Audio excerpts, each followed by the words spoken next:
Welcome to Game Over Montreal. It's a Habs loss, but you know what? I think we got to take the positives out of this one, even though it was maybe the most frustrating game to watch of the Montreal Canadiens season. I'm here with Sebastian Jackson. It's going to be a fun show. Sebastian's probably going to do a little check-in for us on Philip Meshar ahead of the World Junior Hockey Championships. And at the end of the show, if you stick around, we'll have a question and answer presser. Even though we're doing a late show tonight, it's 11 p.m. Eastern time as we start the show. So I appreciate every single person who's here with us.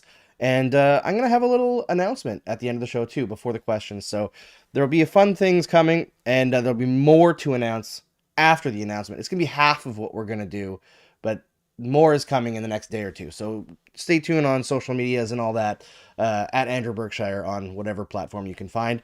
And make sure to follow Sebastian Jackson as well. He's got many different profile names, but if you check the description of this video or if you're listening on the podcast, you can find his handle for at least Twitter in there, and you can follow him and get his amazing good takes on hockey and social justice and just life in general, because he's a good dad, great dad actually, and a good man. Sebastian, how you doing? Oh, well, thanks for that. I'd be doing better. I'm a lifelong Habs fan since like June 20th, 2023. So the win tonight would have been nice, but no, I'm doing all right for this time of year. We've all got parent fatigue, and today is one of those hard mental health days. As it's the shortest day of the year. Uh but I'm here and I'm happy to be here and I'm happy to talk hockey. Yeah, it at least we get to talk hockey, right? That's something that even if it's frustrating at times, it is at the end of the day entertainment. I don't know about you. I had a good walk outside today, even though it was pretty damn cold and windy on top of it. But I needed to get some sunshine, knowing the day was going to be super short, and got a good workout in. So I got that going for me. Overall, even though that game was incredibly annoying to watch in many respects, I'm in a good mood. So let's have a good stream. Let's keep the good vibes going. I see a lot of folks in the chat here who are at the very least happy about the Caden Gooley fight. So there's that. Let's start with that. We'll do like kind of like the story of the game here. I feel like the game kind of changed on that Gooley hit on Kaprizov, which I had people arguing with me that it was a hit from behind. I'm pretty sure he turned him and hit him through the chest. Yeah, Kaprizov turned. He didn't protect himself the best. Like those hits always look super dangerous. But as you saw, Kaprizov was not hurt, wasn't loose or anything. He got right back up. There's still a game to be played, but yeah, it it really did change. It seemed to bump up a step for Minnesota, who I think had more to win or more to lose tonight than the Habs. Gooley held his own. This is a player that I've been, as a scout, I've been critical on for a number of years. Not so much anymore. Once he was paired with Luke Prokop in junior, that really turned his career around. He became a top D prospect. But yeah, he held his own. He's still very solid defensively, and I'm of the opinion you should probably slap an A on his jersey sooner than later. Yeah, it's going to get there. I think even last year in his rookie year, if Nick Suzuki wasn't already the captain and already so young, everyone would be referring to him as future captain. I know co-host Mark Dumas was posting pictures of Lions manes after that fight with his hair flowing through the wind. I was joking we should start calling him Simba. Maybe that's his new nickname. Ghouls isn't that creative, so why not Simba? He's got that nice yellow mane going. Lean into it. So the first period, the Canadians flat out were terrible. Like, we don't need to sugarcoat it. They were terrible. I feel like that Gooley fight kind of woke them up, right? Because he laid a big hit that can sometimes wake a team up, and then Rossi came in and Gooley was like, "No, I don't think so," and pounded the tar out of his face. And Rossi basically took himself out of the game, which of course advantaged Montreal there. Rossi's a very good player, but there's kind of two stories to this game, right? There's special teams where I think you could argue very successfully the Wild were much better.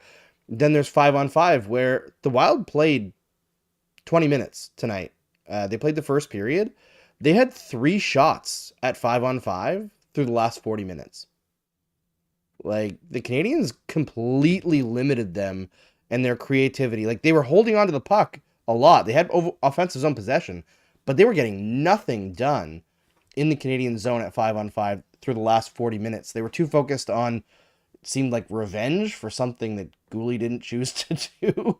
And the Canadians came back. I thought at the beginning of the second period, as opposed to in the first period when the Wild were just on the Canadians body to body constantly defensively. I noticed early in the second period, it was all sticks. So they were behind, they were reaching. And I was like, this game's not over. Lo and behold, Canadians tie it up not once but twice. Pretty gutsy showing overall.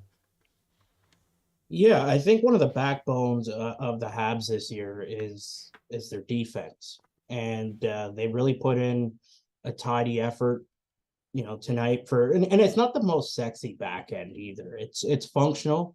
You could argue it's that's a back end that teams can go in the playoffs with, and they'd be content. Mike Matheson's still very good, lots of hockey left in him. David Savard's still going to have a good game once in a while.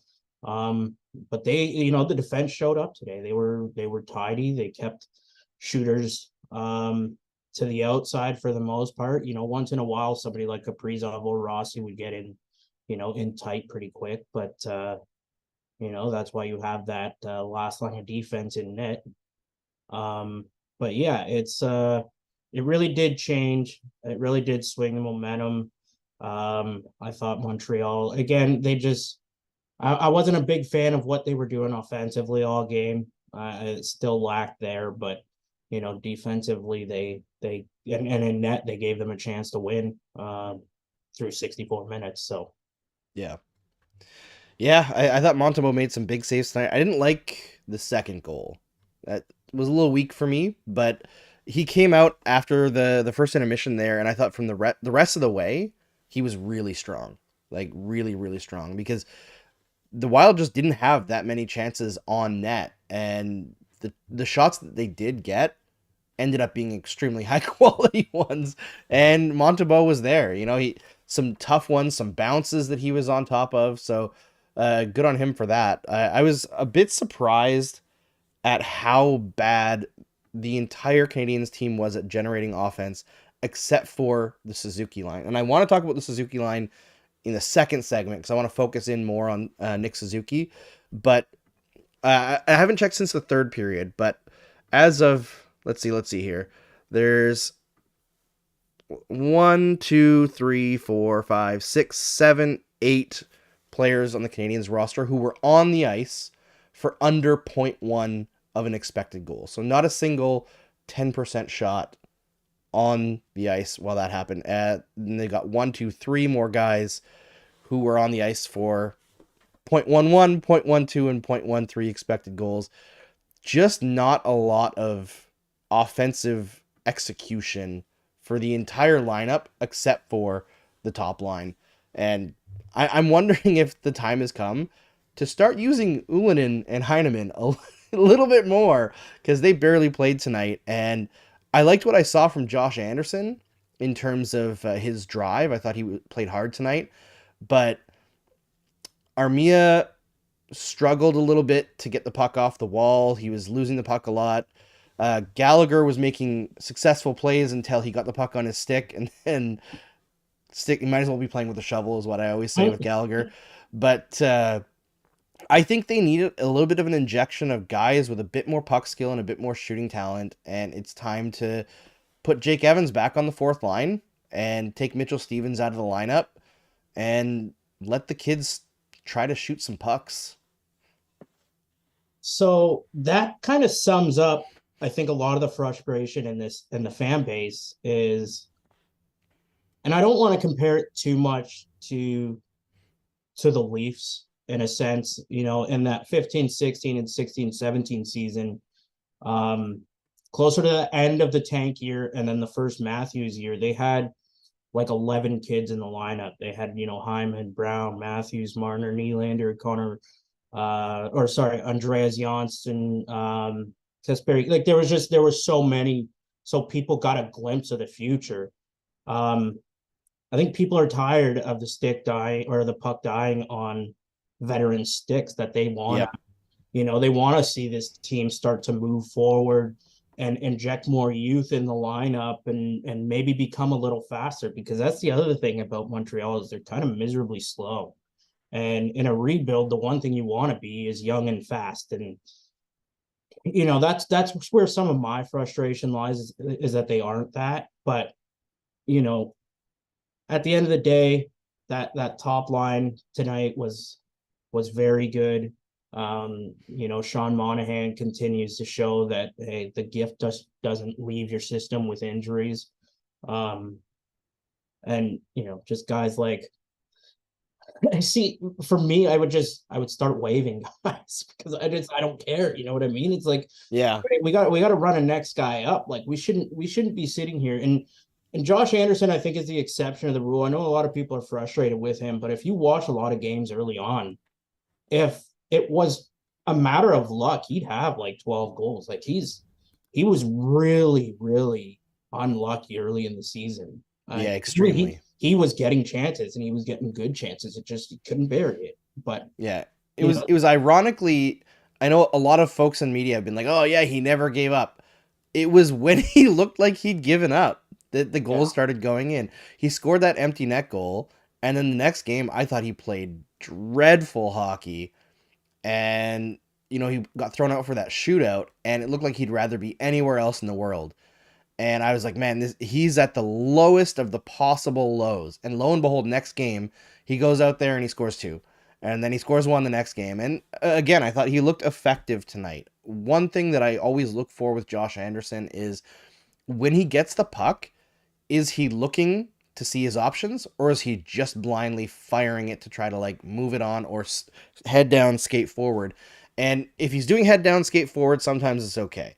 But if he's just instinctively throwing the puck around, it's not a good Josh Anderson game. And tonight I noticed he was taking his time when he had the time to make some plays. Not always successfully, but he was doing good things. And I think that's what people appreciate about Josh Anderson, why he got that big standing ovation, is because he didn't shrink away from the responsibility in any way. Like he did kind of center himself in his poor start to the season, and he's had stretches where he plays really good hockey, and it seems like we're in one right now at the very least. yeah, and again, he's kind of the exception to the rule. I mean, we shouldn't be sitting here, 10 years into some of these guys' careers and saying, hey, like it looks like they're finally getting it going. Yeah, that's true. I think if one thing's been clear to me, Anderson, you you hope that there's a rebound there because there's valuable assets that can come back when you move him, because Yes. he's not gonna play out his contract here. He's gonna get moved. I think it's better for the team, and I think the team's realizing it now, and it's better for everybody that this day comes sooner than later. But players Yeah. like Brennan Gallagher and even to a point like David Savard, it's like, all right, guys, like we need to go younger and faster, and you're kind of anchors most nights. And I love Galley. I still remember his what year was it? 2011 at the World Juniors when he had like a 5 point game Yeah, he had against a really good World yeah. Juniors. I think it was versus Russia or the US, one of the powerhouses, but he was unreal. But it's just I watch him play and I watch him skate now, and this guy just looks like he's going through the motions just with a little bit of skill. And I'm not saying he doesn't care, but you know, if your only value to the lineup today is that you can throw a nice hit, I don't know, man. I don't know what to tell you. I You're think talking that, about Gallagher, or yeah, oh, yeah. see, Gallagher has actually been pretty good this year. And Like he just sorry, can't score anymore. yeah, I know, I agree. There's been a lot of good games that I've seen from him, but it's that tier of players on this squad that it's like, all right, let's start Yeah. moving away from that and start getting younger. There's some hot prospects coming through that are going to get some games this year, and I think people are just anticipating that, and that's why you don't want to rush a rebuild. So No, no. like that's why games like today you're content with. It sucks to lose and it sucks that the refs suck, but the guys that you want to see performed, David Savard, again, he was effective tonight. Matheson was awesome. Oh, Uh, he was great tonight. I think he must have watched because RDS had tweeted out a video of the last time the Canadians had won in Minnesota, and it was literally 2011. It was PK Subban scored a hat trick, and I think it was the hat trick goal. He like skated around the entire offensive zone a couple of times before tucking it in there. But I think Matheson watched that highlight and he's like, Subban, I'm gonna do a bunch of spinoramas tonight, and I think it was a tribute to PK. He was throwing spinoramas all over the ice tonight and successful pretty much every time. I was really impressed with his game tonight, offensively and defensively. he's a really good skater. Oh man, yeah. I wonder if he noticed. Yeah, like I wonder if he knows that. No, you know what I mean? Like there's some games where I'll watch him and I'll be like, is this guy 33 and on the tail end of his career? And I'm like, no, he's not. Because then he'll have a rush where you're just like, why aren't you doing that all the time? I wonder if it's because he plays so many minutes. I think he's like top 10 in the league in minutes per game. And I know he's like a physical freak, like incredible shape this guy is in. Him and Jaden Struble. But even for a guy like that, eventually it's got to wear you down when you're always playing top matchups because the Canadians have a bunch of rookies on defense. It's got to be tough. I mean, we see it with Savard, right? He'll have these stretches where he plays well, and then there's stretches where he looks so slow. And oddly enough, tonight he kind of looked super slow, and then he created 2 goals. I mean, offensive superstar David Savard. That's how he was in junior, so he found a little bit of that tonight. I'll always say, one of the worst players I had ever seen, and he's one of the best players to play the game, but one of the worst skaters I had ever seen from when, they played with my age group right up to the NHL was John Tavares. And he's Mm, still a very rough skater. But the thing is you can train yourself to start taking better lanes, more proactive lanes, instead of just going north, south, east, west to get to the puck.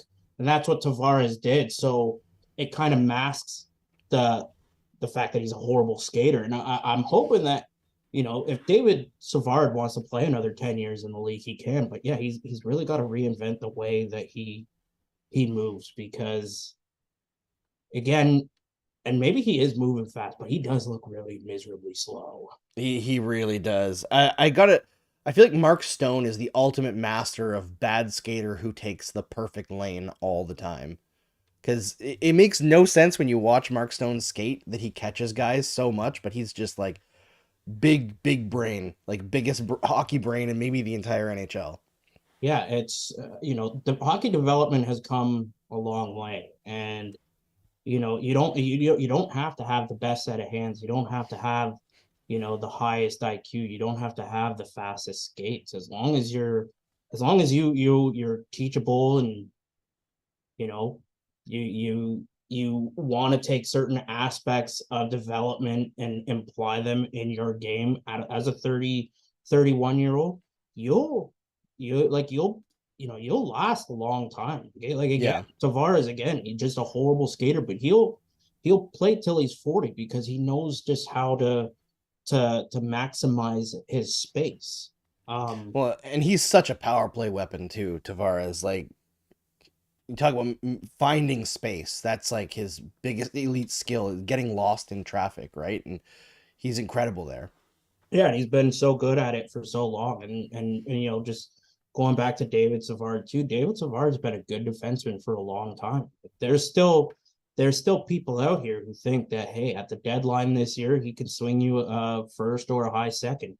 Um, you I'd know, be and and shocked. and then at that point you take it and run. But there's still a lot of hockey left in him. He's just got to be a little more adaptable, and I think he will. The problem is we know where Montreal is at this stage of the season.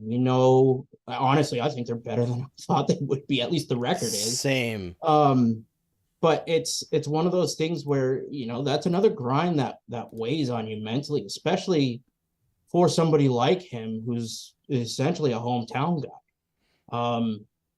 Because he was still playing really good hockey at that point of his career, before he came to Montreal. He could have went anywhere. Um, he came here because he saw something and he still wants to win here. So that means something, and it will weigh on. Yeah, 100%. He's been such a trooper here too, and I know that the kids really love him as well. He's a good mentor for the young kids on defense, especially. But let's we mentioned elite hockey brains with Tavares and Mark Stone. That's a good transition straight into the guy that I really want to talk about tonight. But before we continue on to talk about Nick Suzuki, make sure that you like the stream. Smash that like button. Subscribe to SDPN if you haven't yet. We're really close to 100,000 subscribers. We hit 98,000, I believe, just earlier today. So the more we get, closer to, as soon as we cross that 100,000 subscriber threshold, we have a lot more communication with YouTube itself where we can help grow our channel. So it would really help if you all who aren't subscribed did subscribe. And if you are subscribed, smash the like button for me and for Sebastian, who's here with us wearing a Canadiens jersey after we converted him last season. And who's his favorite player? Of course, it's Nicholas Suzuki. My first observation about Suzuki tonight, and I tweeted it earlier tonight, was it is honestly shocking how many times per game I see Suzuki go into a battle for a puck, and I'm like, he's way too late. Or I see him against a guy, oh, that guy's way too big for him to steal the puck from. And then just he magically immediately gets the puck. Well, like, sometimes it's about knowing how much to bump a guy just to throw them off. Sometimes it's instinctively knowing which way they're going to reverse it, and he just cuts it off. But there are maybe a handful of players in this league right now who I would say are smarter than Nick Suzuki. I'd agree. I actually have a small relationship with Nick Suzuki. I used to cook his food every Saturday, post attack games, for him and his dad and mom whenever they came up. Just like a super lovely family. First off, all of them. He's always been a student of the game, and I think that the best thing that ever happened to him in junior was his first 2 years in Owen Sound. He played under I think his name's Brian McGill. He ended up going to coach in Vegas, I think. But this guy, the way he taught players, and he was very instrumental in the development of Sean Dursey too. Sean Dursey was an unknown. He was drafted as a forward, and he turned him into a D. Like, this is the one-on-one work that he did with Nick, whether it was in the face-off circle or whether it was, finding, again, going back to creative lanes. The IQ was there, and McGill just elevated it so much to the point where people are like, oh, I don't think it's going to transition to the NHL. Well, it has. And Yeah. when this team's winning, I think you're going to see an 80-point Nick Suzuki on a consistent basis. So It wouldn't surprise me at all. I know some people in the fan base are ready to give up on everybody, but don't give up on him, because there's a reason why he's in Montreal. There's a reason why he's the captain. He's going to go on to play another 15 years. He's just, I gush because I can't find the words, but he's just, I wish I could train every hockey player to be like a Nick Suzuki. And people are going to be like, well, he's not a true first line center. I think we're past the days of where you need that. You just need somebody who can put up the type of numbers that he could potentially put up, but also his work ethic goes far and beyond what you need for that position. He's just super smart, and I know what you mean. And it's funny because a lot of it looks effortless. Yeah. Like, you almost are like, all right, he's just going out for a skate, and the next thing you know, he's got the puck on his stick below the net, or behind the net. He's just a perfect. I love Nick.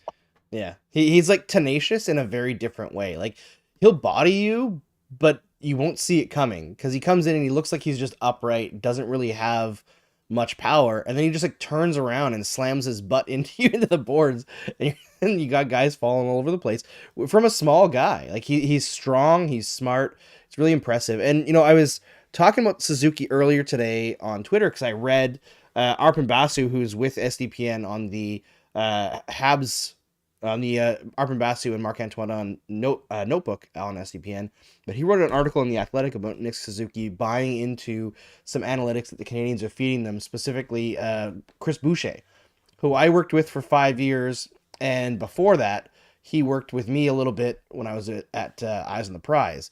So I'm very, very familiar with Chris Boucher, and the metric that they were running was my favorite metric when I worked at Sportlogic, which was offensive generating plays, which is essentially if you, whether or not a guy's creating scoring chances. It doesn't necessarily have to result in a scoring chance, but it's the plays that consistently create scoring chances, making those plays. And I guess Suzuki's really bought in on this over the last month, and the offense that he's driving has gone way, way up. And this is the first season where he's been able to produce offense at even strength without his defense falling apart. And that's a big step because so far in his career, he's been able to do one or the other. And being able to meld those two together, I don't know if he can maintain this, but coming into this game, Suzuki was 29th in the entire NHL in expected goals for percentage relative to team. And it was like plus 8.08%, which is phenomenal. And he's doing that with Caulfield shooting 5%. Slavkovsky coming into this game was shooting like 2 or 3%. And when you have guys that start to finish the plays that you're making as a primary playmaker like Suzuki, the point totals are going to go way, way up. And this is, again, with a power play. It's not very good. Maybe too much of it runs through Nick Suzuki. But again, 24 minutes tonight, that line averaged 78.5% expected goals for, 80% on shot attempts. Without him on the ice, like his relative expected goals for tonight was plus 70%, Nick Suzuki. So that's 79% with him on the ice, 9% with him off. Like the way that he is starting to tilt games, like sure, it exposes how weak the rest of the roster is, 100%. But because the rest of the roster is so weak, there's nowhere for him to hide, ever. He's always against top checkers, always against top opponents. Everything relies on him. It reminds me a little bit of Erik Karlsson in Ottawa, where you'd have Micah talking about the offensive and defensive pressure on that one player just to get the game across the finish line, right? Suzuki is like that. And now that he's handling that pressure, handling the captaincy, and his underlying numbers are ticked way up, I'm willing to follow the Canadiens down the rabbit hole that maybe he is a legit number one center. I think that the one thing that doesn't get enough looked at is the fact that a lot of hockey players aren't very smart. But Nick Suzuki is. He comes from a family of brilliance. Dad's a doctor.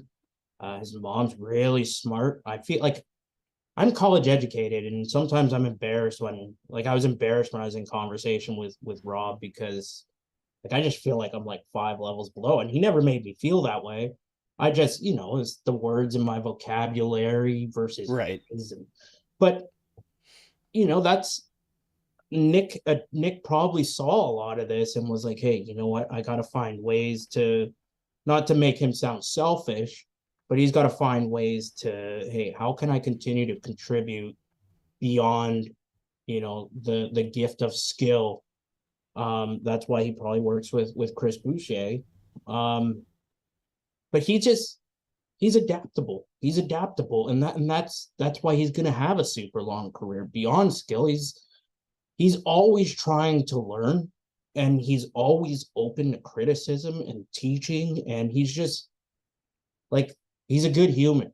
He's a good human, and he comes from a family of brilliance. So I honestly, I expect in the next 4 to 5 years too that he's going to continue to find ways, continue to embrace sports science and analytics, and find ways to, hey, what else can I do with the puck or away from the puck when my line mate is shooting 2% and they're really cold, or if there's injuries. I remember one time in junior, Kevin Hancock and a bunch of other guys went down It was 5 of the top 9 forwards. So he was playing with nothing, and he still played at like a 100-point pace for 15 games. Yeah. He just found ways, and he elevated everybody else too. The team And played he well. kind of did that last year. Like people forget that the last like half of last season, or at least last third, the top line was Josh Anderson, who usually sinks lines defensively Mhm. and offensively for that matter, and Raphael Harvey Pinard. And I do think the Canadians miss Raphael Harvey Pinard right now, honestly. I think he's a really underrated player who does a crazy amount of things really well, even though he hasn't scored yet this season. I know he's only played a handful of games, but that's not first line material, and he still produced like a fringe first liner. Ended up with like what 71 points last year, so Yeah. he's doing good. I know Bernardo Saunier says he's got quotes here. I don't know if he's quoting something that I said in another stream, but he says, but he's at best a 2C on a contending team. I think that's a reasonable thing coming into this year for Suzuki, but if this year continues to go as it's gone, and this is close to, like, even if you can't maintain this level of play, if this is close to Suzuki's ceiling, I think if you can get docked to that same place, and then your first and second lines are almost interchangeable, the Canadians would need to add some more players for wingers for Doc, then maybe they don't need to necessarily have a big end, like a high end first line center, if they can just have two really good two-way first lines. I I think the other thing too is it all comes down to roster construction too, because Toronto had 3 technically first line centers, and they haven't been able to make it work. Yeah. So as like, trust me, you want like one of those legit top 10 in the league, number one centers. Everyone There, wants yeah, one. there's only Getting so them is another story. there's only so many of them to go around. That's why it's crucial. And I'm probably going to be critical of Kent Hughes at some point, but um, that's why roster construction is and drafting is crucial in times like these, because once Slafkovsky figures it out and Caulfield starts to score at the potential we know he can, he's going to score 40 goals. Oh yeah. Might not be this year, but he's going to on a consistent basis. And if you can hit on, Machar, who I think will jump into the top 9 one day, and Cedric Guindon, who I think will be the 4C at some point, and Riley Kidney, who was just incredible once he was moved to Gatineau. I think he had 100 points in 40 games or something goofy like that. Um, and Owen Beck, I mean, you start to hit on some of these guys, and it just makes your lineup a little deeper, that you don't need that bona fide, superstar number 1C. Yeah. And And no one's saying pass it up, by the way, yeah, if you have an opportunity to get it. Nobody's saying that. no, if you, yeah, no, we don't want Connor Bedard or Matthews or any of Or them like else. if they end up in a position to take Macklin Celebrini this year, you're like, oh, maybe we should pass on him. Please, Habs, don't do that. You already did that thing last year with Michkov, which, listen, maybe it'll work out. Who knows? I got to say, the Slavkovsky pick is looking better and better every day, as his play everywhere but shooting has drastically improved in the last month and a bit. And tonight, by getting to the right spaces, he got a goal. And by actually taking his shot without his usual holding up and waiting for a perfect lane, he created another goal, Nick Suzuki's goal. So maybe he's close to figuring out the shooting thing. I still don't think he has a very good shot, but I don't know how much of it is like the mechanics of his shot aren't good, or him just kind of panicking and shooting at the wrong moment. His timing is off. I think once Montreal starts getting some more kids into the lineup, and you start to get a feel for what the roles of these players are going to be long term. The problem, like one of the problems is, again, it's still just, roster construction. It's, we don't know what kind of role Slavkovsky is going to play, in 3-4 years. We don't know what Yeah. kind of role Harvey Pinard is going to play in 2-3 years. because they don't have that personnel that's like, all right, these are your positions, these are what you're going to be successful at, and go. Yeah, and Once unfortunately, that's a few years away still. Like, it seems like all their defensive prospects are either here or knocking at the door in the next year and a bit, and their forward prospects are a few years behind that. There are certain guys who might make the NHL a little bit quicker. I expect Joshua Waugh to be up at some point this season or next. I expect Owen Beck to knock on the door sooner than later, but some other guys need to cook a little bit longer too. Yeah, and there should be no rush, this is, it can go into a deeper conversation too. This, like, it's part of the problem that I have with the way the Habs season last year and this year is going, injuries aside. But yeah, I'm the same way. You know, Josh Wall is one of my favorite prospects. I think he's going to be, an excellent middle six forward for years to come. There's no bona fide, superstar coming. Like, there's still a lot of Yeah, questions. Owen Beck, there's still a lot of questions around, whether he can be a consistent, top six, top nine center. Because it's not, he hasn't really been dominant in junior. He's been very good, but not dominant. yeah. Um, so Especially since he got traded to Peterborough. I oh, know he's been much better the last month and a bit than he start. I know he started the season really rough this year offensively, and he's kind of been ripping it up since then. But it seemed like the trade to Peterborough really threw him off last year. it would have thrown everybody. It was a weird year because they did, much like Kitchener's situation. The roster up until the deadline was okay. Um, and they kind of got lucky. London didn't have their starter, their backup in the finals.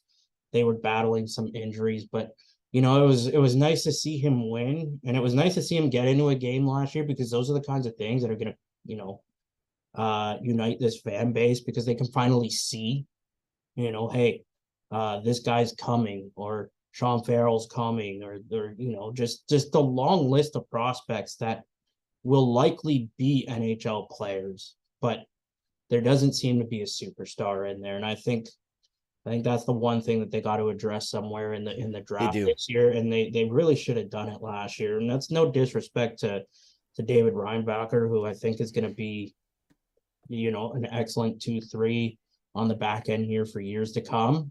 But Mishkov's a game changer, and he's already one of the best players in the KHL. So it's unfortunate, but hey, Philip Machard's coming. So Yeah, I mean, and also Thomas in the chat brings up Lane Hudson. I think I'm with you, Thomas. I fully believe Lane Hudson is going to be a star in this league, but because of his size and his defensive his underlying numbers defensively are not great. This year, actually, more than last year. Strangely, I don't know how much is just a small sample size, but because of that, there are certain things that he's going to have to prove to a large majority of hockey people before he's talked about as a star guy coming down the wings. I think a lot of hockey people see him as a third pairing defenseman with power play ability. I think he's going to end up next to David Reinbacher on the first pair. That's where I see him. I think that those two guys, or it could be Caden Gooley if Gooley decides to shift onto the other side for a while. But I think that's the destiny for him, is to be a first pair defenseman who moves the puck and is just transformative offensively. And he'll have to work on a few things defensively because we know that he won't be able to box out guys in front of the net at his size.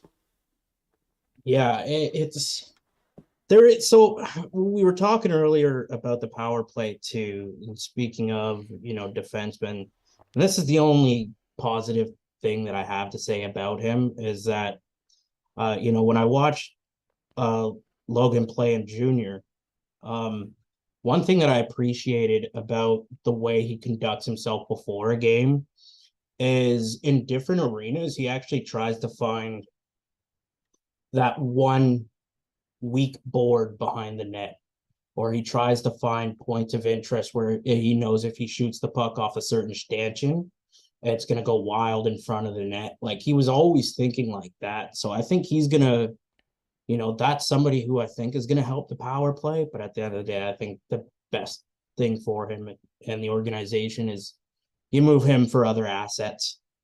Yeah. Um, I mean, eventually some of these defensemen are going to have to get moved. And I know we've been kind of talking about this a lot lately, that people are already attached to the young guys, especially guys who appear to be on the bottom of the pecking order right now, like Jordan Harris.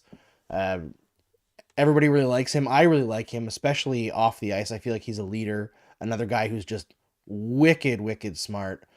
And, there's other guys who are going to have to be moved too. I think Mayu especially is one of those guys who's probably going to need a few AHL years before he gets to like NHL quality. But I'm glad to hear that he has like NHL habits in terms of practicing and finding those weak spots, because that's the kind of stuff smart players do, right? It is finding those little advantages where you can get them that might come in handy at a crucial point in the game. Like Nick Lidstrom was a master of that. mhm. It's like every arena in the league, he knew where to put the puck, where if he wanted to sit the puck dead off the boards behind the net, he could do that. Or if he wanted it to bounce out at an angle in front of the net, he could do that too. He would pass going behind the net and out the other side to a guy on the other side. That kind of stuff does matter. We got a couple of questions here. I'll shift straight into the question period because we've already gone 40 minutes, and you know it's late for everybody here. But there's questions here about Trizak asks, the NHL roster freeze lifts December 28th. Habs play Carolina that night. Will the Habs play against Jake Allen? Ooh, I think one of them's going. One of them I is think going. it's definitely going to be Allen. When Saros, it was UC Saros who was waived the other day, right? Or who was it? No, no, not Saros. I can't remember which goalie it was, but somebody was waived. And I was like, Montreal should take him and just run forward and then Just cash out on the two that are like, whatever. But then the fan base would lose their minds. at that like it's just that's my theories. If you're a team like Montreal, claim everything. Um, yeah, I'm gonna say no. I think it's still pretty, and I know the NHL is a business, and maybe I'm giving them too much credit. We know that I'm not a biggest fan of the people, at the top of the league here, but um, and trading somebody 3 days after Christmas to the Sucks. state seems, this seems like something you can do, mid-January once we're a little closer to the deadline, once guys are starting to get healthy, once you can get him into a game or two as well where he's just gonna you know play a very tidy game like a 5-2 win, because you can protect him like that too. But yeah, I don't see it. I think some moves will get made, but not. I'm gonna give the benefit of the doubt to Kent Hughes, even though I'm not the biggest fan of his. Yeah, my prediction is until the Canadians are home from this road trip that they usually take, or that they always take over the Christmas holidays, nobody's getting traded. That's my take here. I don't think they're gonna do it unless the player can be home with their family for a bit first and explain the situation. Especially a guy like Jake Allen, who the organization has a ton of respect for. He's a veteran guy who's never really complained, even though, he was brought in initially to back up Carey Price, ended up having to play a bunch because Price was hurt, and then Price came back just in time for the playoffs, so he didn't get to play in the playoffs. And then he comes back and, oh, hey, you're the starter now because Price is injured to death. And then all of a sudden, no, you're not the starter anymore. Now it's Sam Montembeault. So it's a tough stretch for Jake Allen's career in Montreal, and he's never really whined about it. He's always been the bigger person, so I think they have to do right by him. And I know there was a lot of people asking about the officiating earlier, and the officiating was terrible tonight. But if you want to feel better in knowing that it's always shit for everyone, go check out Carolina Hurricanes fans on Twitter right now, because there was a penalty called on Andrei Svechnikov tonight I believe it was in overtime, and right before it happened, a Carolina player, I forget who it was, gets absolutely pasted from behind. No call. And then Svechnikov is battling with Crosby going up the ice. Crosby knocks him off balance, and Svechnikov regains his balance, and they called Svechnikov. It was like, so it's not a banner night for officials any night in the NHL, it seems, but this one was not the only one that they were terrible. It's always the amount of games that they've just destroyed the fun this season is astonishing. I think that's why I've retrained my brain. I've had to do that a lot. I'm sure you have too. We're adults.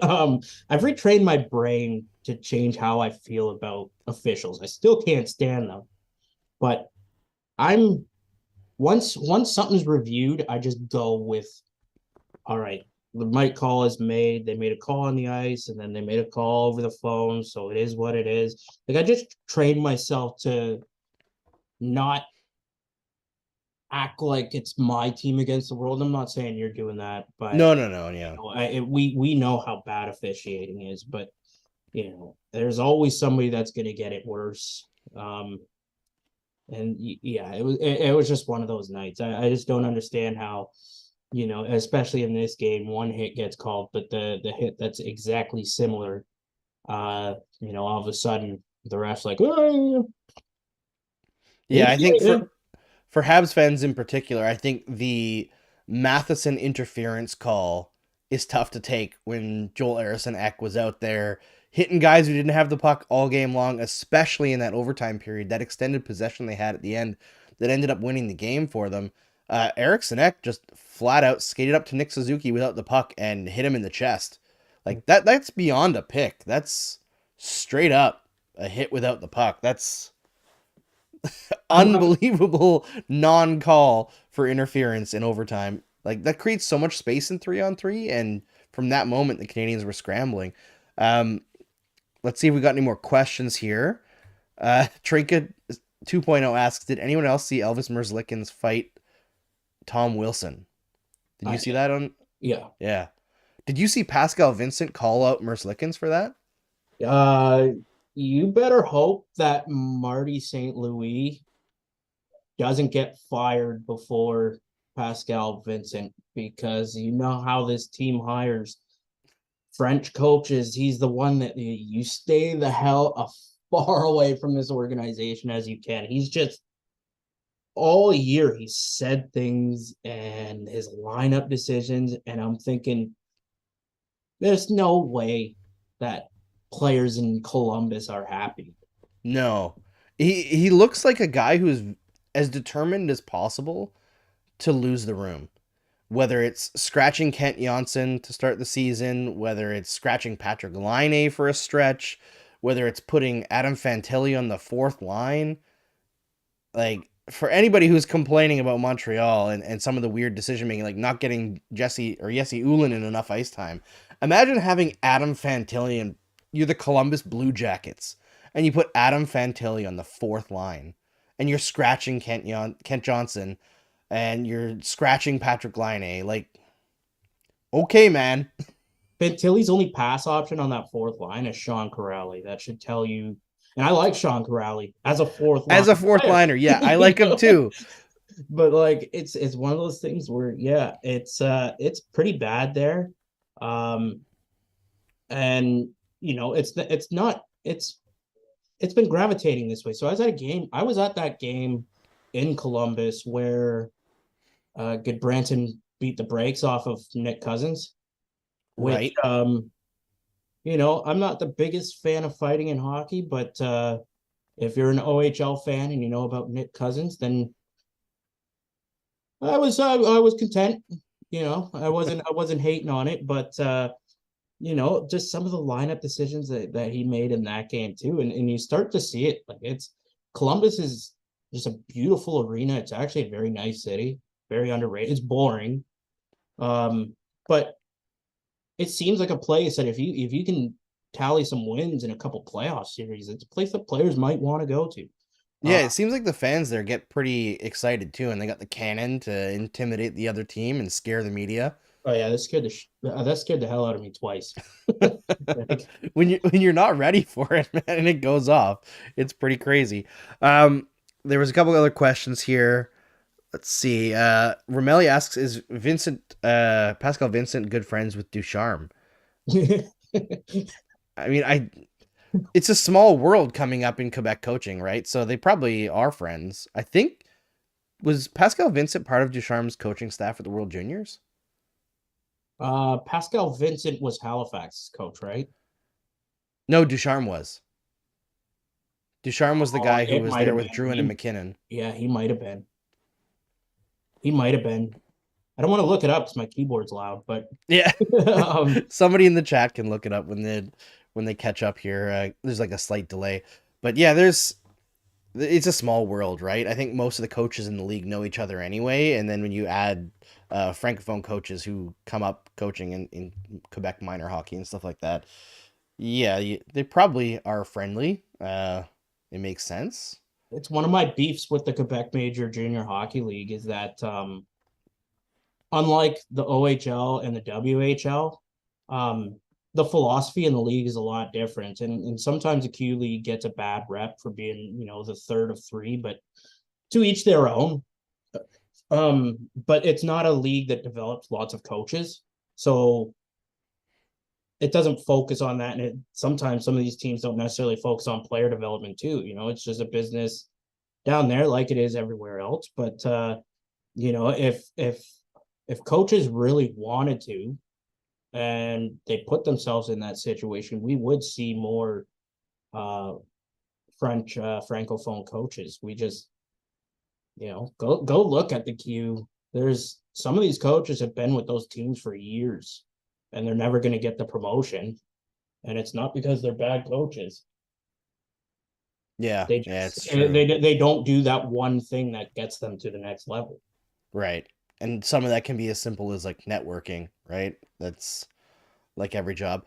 There was some requests earlier to talk about the Leafs 9-3 loss tonight. Yeah. In context of that, did you see Jay Fresh Hockey's poll about like most hated teams and how he had it broken down by team? And the only teams fans that Toronto wasn't in their top 3 most hated were the Leafs and Seattle, who frankly are too new to know who to hate. I was kind of shocked. I feel like maybe because Leafs fans are overrepresented, but you know what I think it might be? Because in general, I find Leafs fans have been harder to deal with since 2021. As much as they will scream until their faces are red that they're over losing to the Canadiens in 2021, I don't think that's actually the case. But in general, I find most Leafs fans can take a joke and go back and forth, but there's so many of them, and I think so many of them on broadcasts that people just get sick of it. I think that's the bigger thing more than Leafs fans being particularly obnoxious. Yeah. So as a former Leaf fan who still watches them because I'm slowly picking up that hockey is more fun when it's chaotic. Um, so after that Montreal loss, I slipped into a coma like 24 hours later. I was in the That's hospital for right. 2 weeks. So That's like right. That was rough. I was I was so I was three and a half or 4 hours away from death, like just being Jeez, done. man. So I didn't have a choice but to get over it because I'm like, all right, just let me walk out of here and hug my daughter. There's serious things going on now. So, at that point, I was like, okay, I got over it a little faster. Plus, once that series was at 3-2, I was like, all right, they're going back to Montreal with fans, like, Yeah. and those 1,000 fans are going to be super loud. So the series was over for me. I had prepped myself for that, but like I think Leaf fans overall wouldn't be so bad if it wasn't so hypocritical of a lot of them. And by that I mean, you know, you see the Tavares Islanders stuff. Hmm. Leaf fans are like, hey, you can't. Why are you still booing and blah blah blah? And it might be a valid question, but then a week later, they had that Jimmy VC article come out where he was basically like, hey, like, why was I still like a big part of that docu series?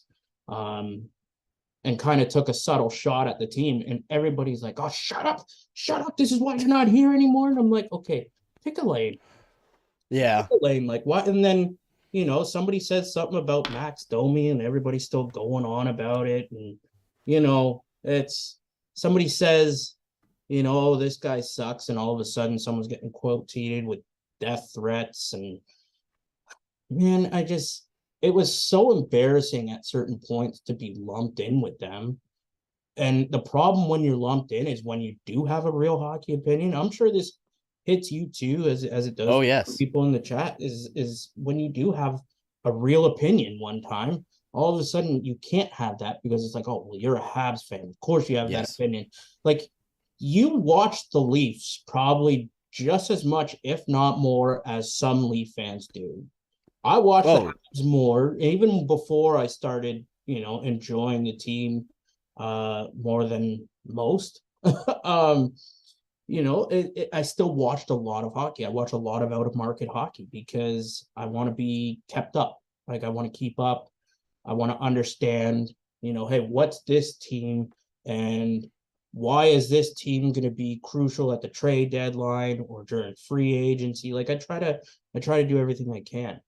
But yeah. I find it's ironically the fans that watch like 10 to 15, 20 games a year who are the most intractable in like they know this is true.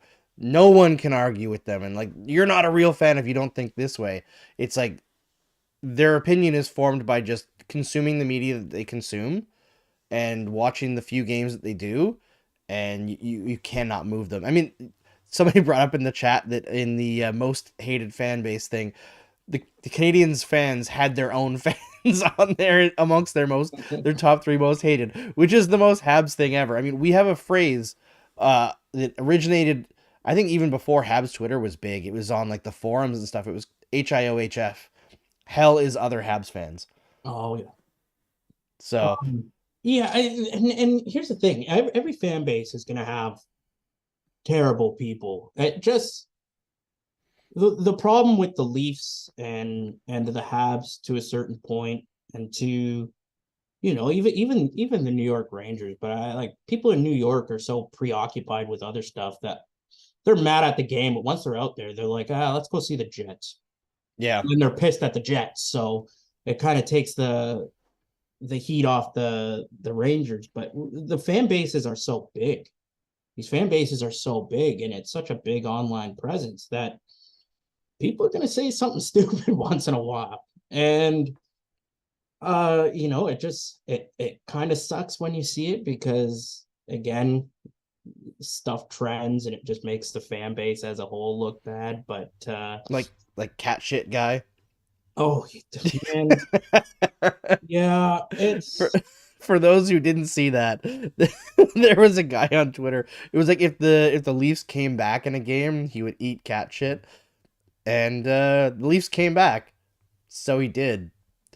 yeah. And then he got I don't know. I think he got a radio show out of it, but no, fandom is crazy. Like, it's, and no matter where you go, especially in Canada with hockey, and that's why, like, a lot of times I have to take a step back and just be a natural observer because people get too far into it. Like, Yes, like today, the Leafs got pummeled. I guarantee you some Buffalo Sabres fan is going off about how excited he is. And 140 Leaf fans and Drake are out, quote tweeting him, telling him, hey, when was the last time you won in the playoffs? And I don't know.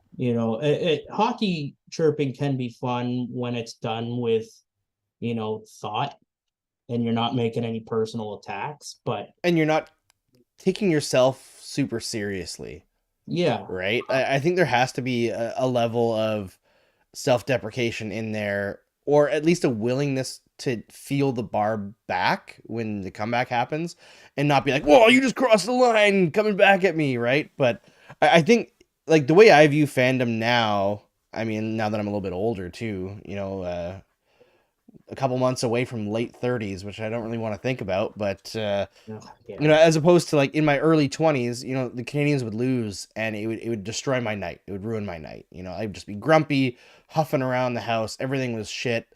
And now, you know, I've been drawn back into the fandom through both doing this show and, you know, appreciating some of the younger players, having the last GM kicked out, who I really did not like. So having a fresh face there as well helps. But when the Canadians lose, I just come on here and talk to people and have fun, and then I go to bed easy. You know, Well, it's not an angry thing, and I think if you can approach your fandom in a way where like you vent, then it's over. You can calm down. It's a good thing to have in your life.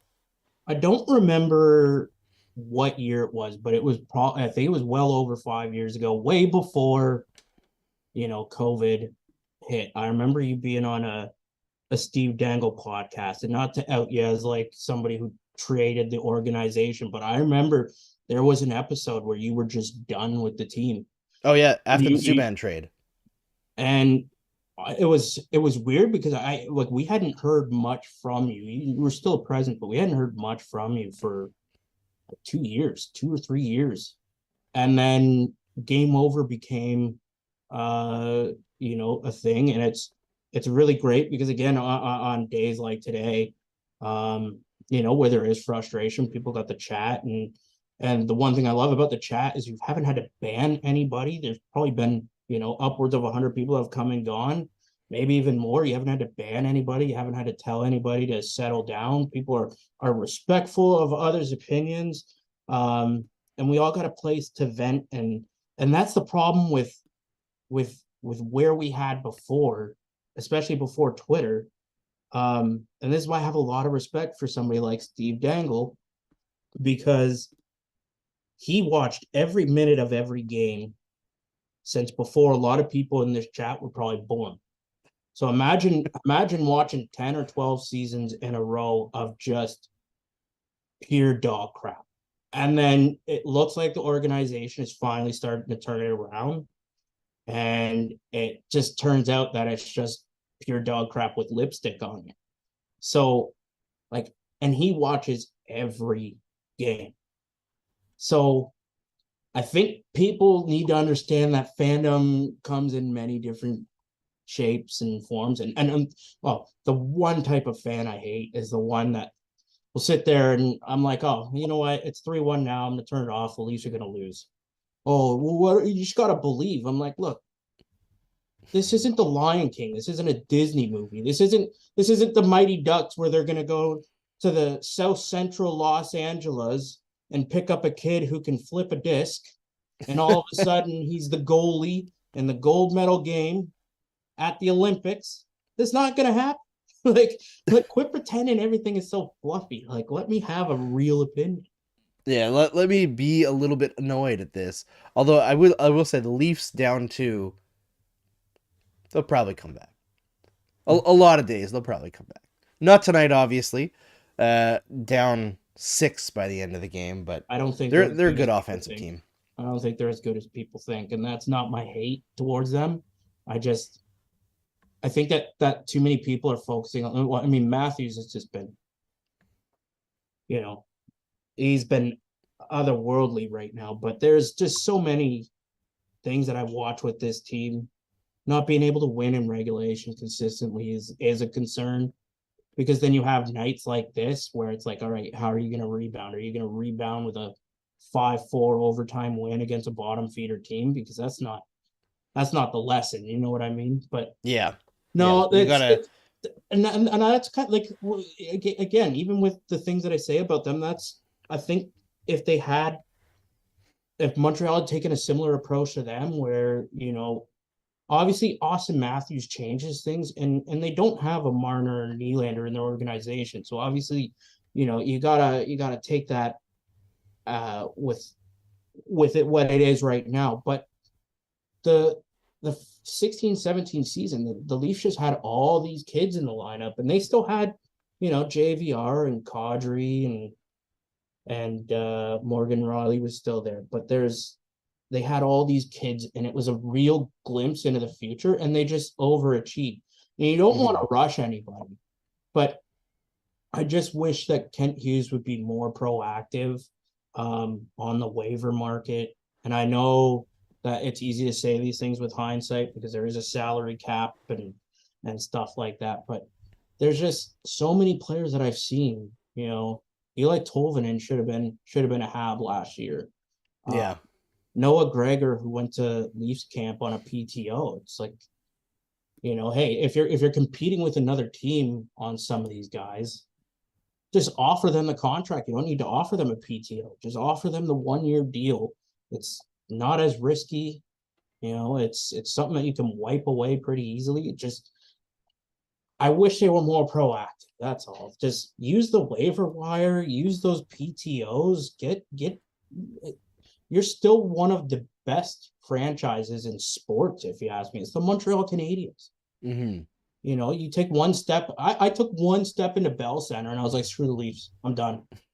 You know what I mean? Like, You what? know, I don't think I've ever talked about this on stream, but I actually had uh, a member of the Leafs like management group uh, told me that the Leafs in particular, but every team in the league would kill to have the Bell Center crowd Yeah, as their home crowd. It's not just like you watch Leafs games and like yeah, a fight people will go nuts, a big hit people will go nuts, a goal people will go nuts. But like in Montreal, it's somebody makes a big shot block or like a really good stick check, a really good penalty kill, a really good neutral zone takeaway, and it's like ooh, like the whole crowd goes up and you could feel the electricity in the building. And he was saying that like whether it's because there's too many suits at Toronto games or whatever it is in different arenas, whether it's just that Canadians fans are a little bit more attentive in general, teams would kill to have what the Canadians have in terms of their energy in the building. And I know that sometimes it works against them when, they get off to a bad start, but I feel like the culture in the Bell Center has changed since the 2021 run. And I want to tell them this to their faces as well, but I feel like the Habs fan TV guys are a big part of that. The way that they have fun after losses, they get people amped and they say like ridiculous stuff right after the game. I feel like that has bled through to the Bell Center fans, and eventually that's going to trickle out into the fan base in general. And it creates just so much more of a positive environment that Montreal has kind of been desperately seeking for a long time because it gets toxic here. It really does. yeah, and that's the unfortunate thing about being a Canadian market with millions and millions of people that live 50 kilometers within the range of the arena. Yeah. It's hockey crazed, and yeah, I remember being at my first game at the Bell Center last year, and it was against Vegas in November, and I can't remember the score. I think it might have been 5-2 Vegas or 5-3 or something like that. But we're outside, and I was just amazed. You walk in the arena first thing, and I'm trying not to look in the tunnels. I'm like, I gotta wait until I get to my seat so that I can really appreciate what it is. And you hear the organ, and Yep. those weird steamed hot dogs that for some reason everybody goes nuts for. That I don't see, but it's like, okay, you know what? They got two hot dogs for $10. Sign me up. Uh, They're solidly fine hot dogs. yeah, they're not going to win any contest, but it's fine. No. And then um there's that jingle that they play when they come on the ice after warm-ups, like right before the first period. And Hmm. like it's one of those songs where it's like there's an honor to be a Hab and a fan, and it's just really cool. And I remember waiting after the game, and I saw the Habs fan TV guys. They were like 20 feet away from me, and they were going nuts. And then I stayed for an hour and a half, just up beside the building. Um, there's that street that takes you to the McDonald's there. Yep. I sat there for 90 minutes after the game. Everybody left, and I was like, I don't want to leave. Like I appreciate. I'm an arena guy. Like there's a reason why I'm trying to do all 60 junior rinks, and I'm almost there. But I'm an arena guy. I appreciated it, and I had watched so many games, and you hear the commentator, the public address announcer, and despite what people say, I really do like the tradition of the flame for the Yep. captain. Despite what people say, yeah, the ceremony might be a little slow, but it's stuff like that that's like, oh, that's really cool. I wish my team did this. And like I'd always known about this. My aunt, she's a spot filler for the national anthem for the Habs.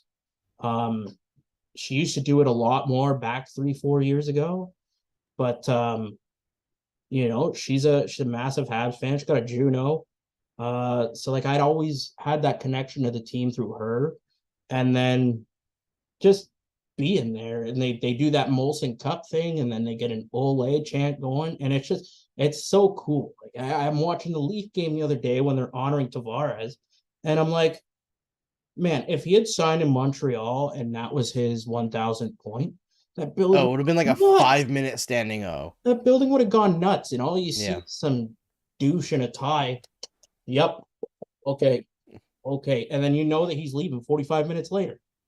Like Yeah. Habs fans don't leave, and even when they're outside of the building, it gets rowdy. It's unreal. It's pretty cool to be a part of it, and that's why I've gone to like 5 games at the Bell Center in the last year, spending money on a team that I know is going to lose.